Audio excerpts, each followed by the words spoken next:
Well, thank you for joining us this morning. My name is Tushti, and this is my husband, Surendra. The Lord's Prayer begins, Our Father which art in heaven, hallowed be thy name. And this affirms our own inner reality that we are God's children, and He is our very own. It is not only our birthright, but it's our soul's mission to know Him. And how it's so simple. And yet, how do we find God? He's infinite. He's consciousness. Well, we sit quietly in prayer and meditation. We close our eyes and we open our hearts and we call to Him. And there's another prayer that I find very touching and comforting. It's the 23rd Psalm, and it begins, The Lord is my shepherd, I shall not want. A shepherd takes care of his flock and leads them to safety. He keeps them from harm's way. And he sees that they have all that they need. And isn't that what God does for us when we open our hearts and be welcoming to His presence in our lives? When God created this material world, His consciousness, His presence, His love permeated every cell, every atom of this world, of you and I, and that is our divine nature. And it always has been, it always will be. That is our one and only true reality. Now, our reality on this physical plane, it can change right before our eyes when we forget that inner truth. We move away from it. I remember when I was a young girl, at that age when young girls' hearts are very tender, and so this is my excuse. I was watching a movie, and it was called A Farewell to Arms. This is an old movie. It was black and white. And it was in the time of the First World War in Europe. And there was a young American soldier and a young English nurse. And they meet, and they fall in love. And they're deeply in love, and they decide to marry after the war. Well, the young man goes off to battle, and he dies in the battle. And she is left brokenhearted. And I remember weeping. Well, actually, I was laying on the floor sobbing.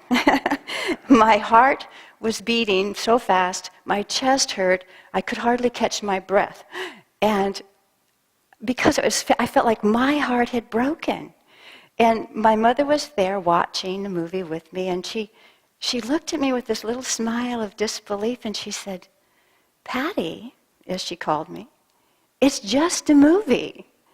And I said, I know, I know. Well, little did I know that I would grow up, and many years later I would come to Ananda, and I would hear that Master, as we call Yogananda, had said the same thing about my life. This life is just a movie. You and I are the players on this grand movie. So have we accepted our role as children of God? Or are we just sort of locked into the dreams of the little ego? I just lost my thought. Acceptance. Yes, have we accepted this role? And I was reading, we usually read from Affirmations for Self-Healing by Swami Kriyananda, and I was reading the affirmation for this week, and it's on acceptance. And there was one line that I really appreciated because it was a reminder. Acceptance comes from knowing that reality lies within us. All else is a dream. Acceptance of this one reality makes everything else acceptable. That makes our life so simple. Acceptance of this one reality makes everything else acceptable. So how is it that we forget week to week, day to day, sometimes moment to moment, about that inner reality that abides within? Well, life's distractions pull us away. We move away from that inner source. And so we just get to stumble again and again over these distractions. And perhaps it's because we've taken the role of our little ego too seriously. And perhaps we've forgotten to maintain our relationship with our Heavenly Father. When I was a nurse, and this is a true story now, I grew up and became a nurse, and I worked in the hospitals, and we would often have travelers. And travelers were nurses that took on temporary assignments.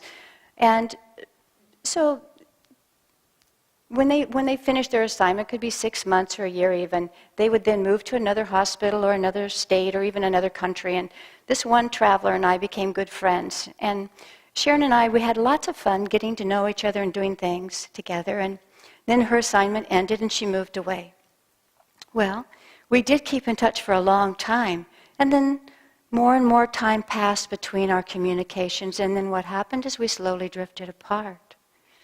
The point is, this can happen in our relationship to God if we don't tend to that relationship, if we don't nurture it. And it's very, very simple because God doesn't move out of town. God is omnipresent. God is always with us. We have prayer, we have chanting, we have japa, meditation, seclusion.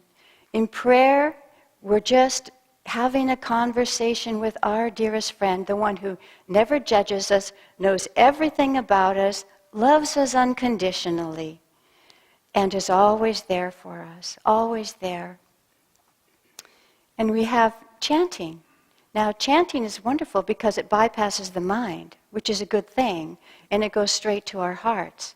And in meditation, we sit quietly, we go inside, and we are with God. We sit with God, we listen. And we have seclusions, and the reason I want to mention seclusions is some people may not know about them or may not have the opportunity to take them. Seclusion time is just time that you spend alone with God in silence. And many of us try to take a week every year. And it's precious, it's priceless. And perhaps you can't take a week, but maybe a day or a half a day. Just set it aside and devote yourself to God for that amount of time. And we have japa. Now japa is just repeating God's name throughout the day. It's practicing the presence of God. No matter what you're doing, inside you're repeating God's eternal name, Om, Om. Or perhaps a line from one of our beautiful chants, Guru, Lord, I bow to Thee. That's one that goes through my heart and mind all the time. And I remember reading that St. Francis of Assisi, his continual prayer was, my God, my all. You're asking for nothing. You're just calling to the source of all that is, all the power, all the love, all the joy that's all around us and inside of us. And at the end of our days, we give everything back to God, all of it. The stuff we liked and the stuff we didn't like, we give it all away. And so when we go close our eyes for sleep, our heart is free and open. And it is said that there's a moment, that last moment of wakefulness and that first moment of sleep, there's an open door into our consciousness. And so that's when we plant the seed. We begin our japa, my God, my all. We just give it all to God. And why not do it first thing in the morning too? When you get up, you're waiting for your tea water to boil.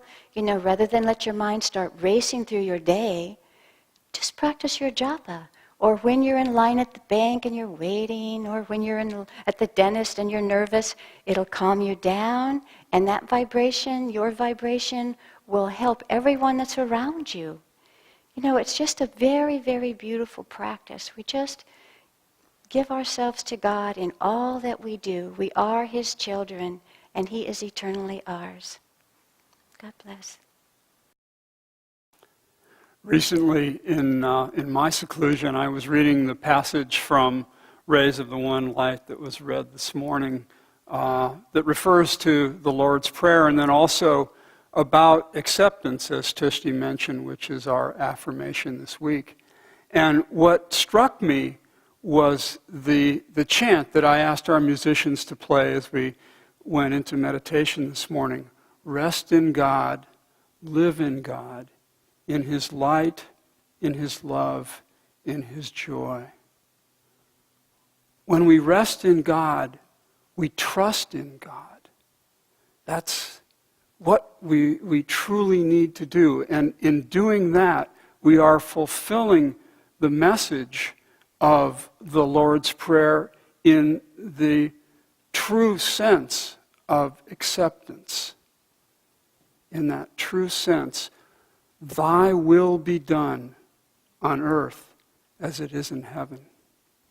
My goodness, it's so simple, and yet so bloody difficult until we finally get there. Isn't that the truth? It's because the ego is unrelenting in its attempts to draw us in the other direction. The ego says, trust in me, live in me, and I will take you to places of silver and gold, of excitement and pleasure. And, if the good times should happen to slip away, and of course they will, the ego says, no problem, I will take you somewhere else where you can get high again for a little while.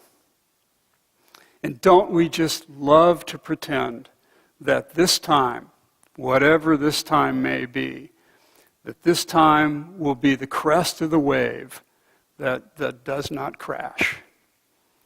Most people, when they pray the Lord's Prayer, thy will be done, what they're really praying is, thy will be done, oh please, please, please, and let it be as I want it to be. It unfortunately doesn't work out that way very often. We're quite willing to accept God's will on those terms, and not quite so ready to accept the alternative. I'll tell you an embarrassing story on myself to illustrate just how upsetting and absurd it can be to be attached to a particular outcome, and especially when that outcome goes completely south. As a much younger man, I was an avid sports fan, and I had particular loyalties to certain teams and to certain players. In 1969, the third Super Bowl pitted the National Football League's Baltimore Colts, the NFL Colts, against the New York Jets of the American Football League, the AFL. And there was no question which was the better team. The Colts were a powerhouse, and they played in the tradition of Vince Lombardi's Green Bay Packers, who had previously easily won the first two Super Bowls. And so I, with great relish, looked forward to another rout as my NFL, my Colts, proved unstoppable once again. And the game started, and indeed, the Colts looked awesome. And then something unthinkable began to unfold. The Colts couldn't seem to score, and then this brash, pretty boy quarterback for the Jets, this Broadway Joe Namath, seized the momentum.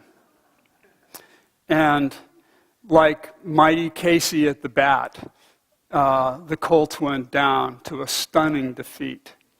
Impossible. And yet there it was. And even though I didn't even have a bet on the game, I just couldn't get over it. I mean, can you imagine a behavior so foolish? Here was an event that had absolutely nothing to do with me personally, and yet I gave it control over my mood for days.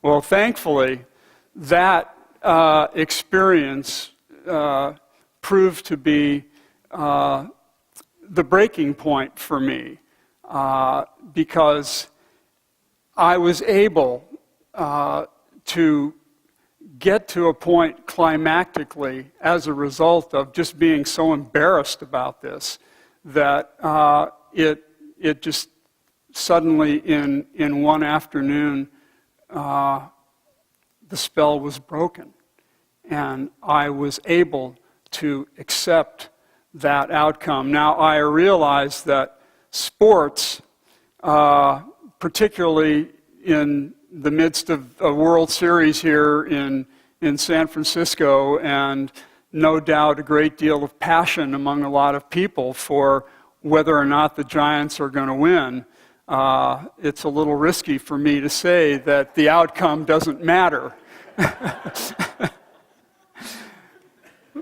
And I still have, teams that I enjoy rooting for, of course, the Giants among them. But the point is, be enthusiastic about the play of the game, the play of life, whatever it may be. But in this sense, the final score doesn't matter because it doesn't matter. It truly doesn't, unless you're an inveterate gambler who has a tendency to lose a lot of money. Whether or not the Giants win or lose is not going to change your life.